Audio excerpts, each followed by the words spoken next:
ezPaycheck makes it easy to comply with the 2026 One Big Beautiful Bill Act.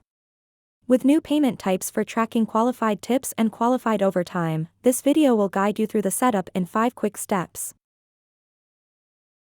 For overtime, report only the FLSA mandated premium, the half in time and a half. If John's base is $20 and his overtime rate is $30, the $10 premium multiplied by 5 hours equals $50. Step 1. Enable qualified overtime. Open ezPaycheck and click Company Settings in the left menu. Select Wage Setup. Rename one of the hourly payment options to Overtime Base. Check and enable the payment option, Qualified Overtime. Click Save.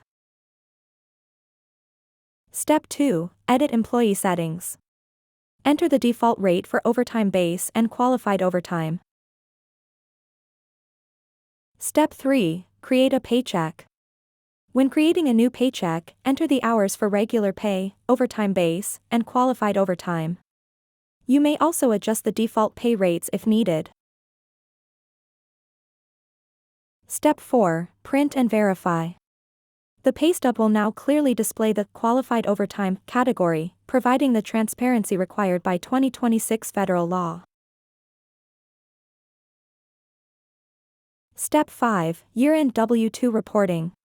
By using the qualified overtime label correctly throughout the year, ezPaycheck will automatically populate these totals into box 12 of the employee's W-2 form. Important facts. Federal income tax is still withheld on qualified overtime. Tax benefits are claimed on the employee's personal tax return. Eligibility and caps are determined by the IRS, not the software.